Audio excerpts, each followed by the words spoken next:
a very, very good, beautiful, sunny, late summer morning here in Manchester. It's Thursday. The sky is absolutely gorgeous blue.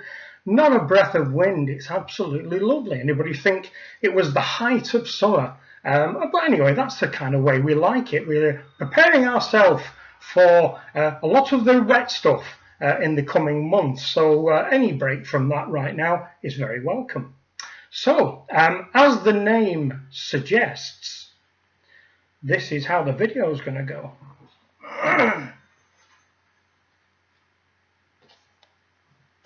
The game is afoot. Yes, it is a real one. There you go. I do own one. One of the many, many hats I own, and I love wearing it. It keeps your head really warm, and it gets looks from all sorts of people, some of them female. So, here we go. The game is afoot. So now, why is the game afoot, according to Mr. Holmes? Well, the time is coming where I will have achieved the kind of figure that I've been saving for many and many a long day now, as you're well aware. And upon that day, I will go out and seriously watch shop.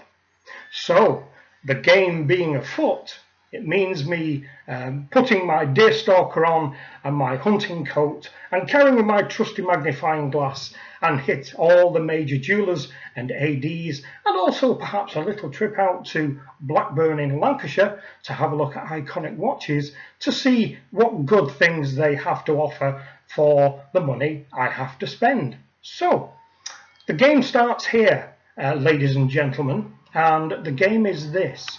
I kind of now have narrowed it down to a few possibilities of a watch to buy. I'm going to show you the watches that I'm looking at, and I will tell you potentially about another one that I might go down the route of. So, as we're well aware, the first one is fairly obvious. Do I go for that bad boy? It's something I've spoken about. It's something that I love. It's something I've tried. And it tickles my fancy quite merrily. So the Explorer 2 Polar. So we know all about that one. We all know it's a good watch. We all seem to like it, which is a good thing. But the question arises, do I need another GMT in my life? Because I already own one. I don't really care. You know, if it happens to have a GMT, that's fine by me if I like how the watch looks. So, that's the first one. The second one, this has come up recently. And this has come up recently because I've had a few suggestions that I should go down this route. Should I go down the route of this bad boy, the Hulk? Now, the reason this has been suggested to me, I think, is twofold. One, because I said I wanted to go a little bit left field. As we're well aware, most people, when they're buying their Rolex, will just go for a black dial, possibly blue-black bezel, cyclops or no cyclops, and so on and so forth. You don't see many of these bad boys. I've not seen many on people's wrists. I've actually not seen many for sale on eBay or Watchfinder or anything like that. And the second reason that I might go for this bad boy is because people are aware, you ladies and gentlemen are aware, I like a little bit of colour in my watches. So the green is a colour I don't own. So is that a possibility? Is that a possibility? So that's the Rolex out of the way. We then move on to something else that I've spoken about on a fairly regular basis, I will hasten to add. This little beauty. There she is. The Omega Good Planet. Built to support the Good Planet Foundation that Omega started. I think it's a lovely looking watch. Yes, it's another GMT. Do I care? No. It's a beautiful, beautiful thing. I have tried it on. The big stumbling block for me, which I suppose is commonplace in a lot of modern watches now, this thing is a big, big chunk of watch. I mean, it must stand 16mm, I would say. I wouldn't be far wrong there. If anybody knows, let me know down below. So, the Omega Good Planet, beautiful looking watch, tried it on, fell in love with it the first time I tried it on, and it's going to be, with a little bit of negotiation, in my price range. So, let's move along. Now, in my Where Do I Go From Here video, I did say that I wanted to go a little bit left field. Not madly left field, but to a watch that maybe you wouldn't think of as your first choice, to a watch maybe that you actually don't see a lot of people wearing, a watch that isn't perhaps talked about on the forums so much. I mean, I don't visit forums that often, but this particular watch I've never really thought about. Now, about 6 months ago, when I was getting all my catalogues, I saw this watch and fell in love with it. I was aware of it, but I'd never seen it in the flesh. So I went to have a look at it, got it out the window, tried it on. It is beautiful. Now, the good thing about it is just enough left field. It is an unusual colour. It will fit in any situation. And if I need a dress watch, it will fit for that. If I need a sports watch, it will fit for that. And I think it is a very, very classy piece with one of my personal favourite movements in it. May not be everybody's cup of tea, because I know the particular movement company with a lot of people is not highly thought of, but I like it. So, what's the watch? Well, out of the three on this page, it's the middle one. There you go.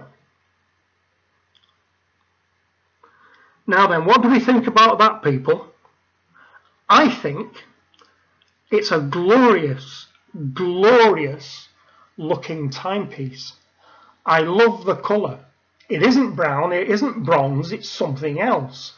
I do own a couple of gold-plated watches, yes I do, but nothing as nice as this. I own nothing with a Value 7750 movement in it. I don't own a vertical chronograph. I don't actually own a real dress watch, but this will fit the bill. So where do we go from there? So that's the IWC. Now the other one, which for some reason I actually can't find my catalogue for, is a Panerai Luminor. Because you all know I love my Marina Militaire fitting, which is gorgeous, which is a miracle watch because it stopped and then it mended itself and it decided to start again. I love it so much that I'm seriously considering buying an actual one. Now, is that statement redundant? Is it because I own the Marina Militaire that in effect it is a 100% homage, more or less, to the Luminor? So if I own that, is the question, should I buy a Luminor? If I've got a watch that looks like it, acts like it, feels like it, and I like it so much, do I actually need the real thing? Now, my other option, instead of a stainless steel case, of course, is the gold case with the black dial that Panerai do. Love it. Think it's absolutely gorgeous. But thick. Really, really thick. It's a real man's watch. And I would suggest that anyone who's got less than a 7.5 inch wrist just couldn't carry it off. Because it's just so big. I don't really have any other options. I thought about the JLC Reverso. Now, why have I stopped thinking about that? Well, really, I don't want to rub Simon Crane up the wrong way. I like Simon, he's my friend. And I know that he was yearning for one for a long time, and I don't particularly want just to turn up with one. But also in the real world, as I said to Simon, when am I going to wear it? Because these things, as we're aware, just a scratch magnet, an absolute scratch magnet. I've recently watched Don Haynes' unboxing video of his Reverso, and he didn't touch it once. You know, he used the paper and the stickers and all that kind of thing to actually get the wax out the box and flip it over and all that kind of thing, because he was so concerned about scratching the thing. So do I want to go down that road? Sorry about the noise. Rubbish collection day today, very busy, sorry, do apologise. So should I go down that route? If you think I should, try and justify it for me, because what I don't want to do is, after saving for such a long time to give myself the present that I've promised myself for such a long time, is go out and buy something that with normal wear and tear and banging it against door frames and whatever else we idiots do, it's ruined. So I don't really want to do that. As we know from Where Do I Go From Here video, such a lot of response from that. A lot of the normal stuff, yeah, go out and buy yourself a subby, but I mean, that's fine. And the only option to that is the Hulk. And the only reason I'm looking at the Hulk is the colour. So I've tried to get it down to 4, possibly 5 watches. Now the other one that's kind of crossed my radar, and it's funny this, because I didn't particularly like it when it came out, and I think it was because it was advertised for what it was advertised for, which was my Too Bland for Bond video, which was the Aquaterra. But as the range has come into play, and I've now seen the whole range, they do one with a beautiful blue dial, which is breathtakingly gorgeous. So I might go down that route. I don't want to go down the route of a Moonwatch. I really don't. Very much in Simon's camp with that. It doesn't really do it for me. You know, there's a lot of hoo-ha out there about the Moonwatch. You've got to have a Moonwatch, and man on the moon, you've got to have one. Well, why have you got to have one? You know, I don't feel as though I need to ratify my existence as somebody who likes watches by owning a Moonwatch. And we're so far down the line now of reissues of the Moonwatch. It's not really a Moonwatch now. It's just a homage to the original Moonwatch. So I don't really want to go there. It's not that I hate it. I don't. It's just a chronograph. It's just a manual wind chronograph. That's basically all it is. And I apologise if you're a fanboy of the Moonwatch, but kind of that's my view. So it's kind of where I do go now. I know I asked this question before, but I want to get it down to 4 or 5. Have I really missed something? Is there something out there that you're thinking, Stuart, why are you not thinking about this fella? What's wrong with you? You know, considering you got your Deerstalker on and your magnifying glass. What's wrong? Why have you not seen this? Excuse me.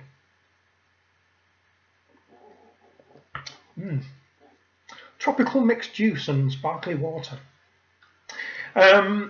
So if you know something, you're wondering why the hell I'm not mentioning it, let me know. Should I be going down the route of looking for a Bremont, for instance, which would please Simon. I do quite like their Spitfire watch. Great fan of the Spitfire. Cracking. So I don't know. You know, the upshot is to wind this video up. I'm nearly there with my saving. Christ, it's been hard. But do it if you can. Please don't get into Hawk. It's been very, very hard. It's been very, very long. I mean, I've been talking about it for 9 months, and I was doing it before then. I will look in the pre-owned places in Manchester to see what they've got. But the 4 that I've shown you today, let me know what you think. If there's anything that I should actually be identifying, let me know.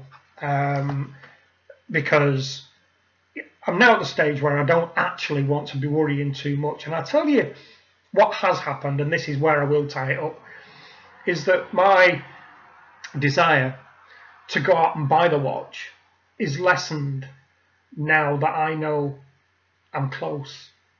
it's like having this, this dream of achieving something, the fasted 100 meters or whatever, and you practice and you run and you practice and you run and you lose and all that, and then all of a sudden you get faster and faster and faster, and then with it, it's within reach, so it doesn't feel quite as distant, and then you've kind of done it. So the desire, unless the desire is there, of course, to ensure that you stay at the top. I'm a little bit like that. I'm kind of this close now. I mean, very, very, very close. So kind of that's lessened my desire. It doesn't seem such a distant dream anymore. So let me know what you think. As always, thank you very, very much for watching. Thank you very much for my new subscribers. Thank you very much to my returned subscriber. You know who you are. Welcome back. Questions, queries, suggestions, please, down below.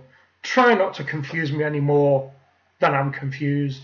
I'm nearly there money-wise. I'm ready with my deer stalker and my magnifying glass to hit the streets and find whatever there is out there that will please both me and will delight you when I do the unboxing. So that's it for now. Thank you very much indeed for watching, and I'll speak to you again soon. Bye-bye.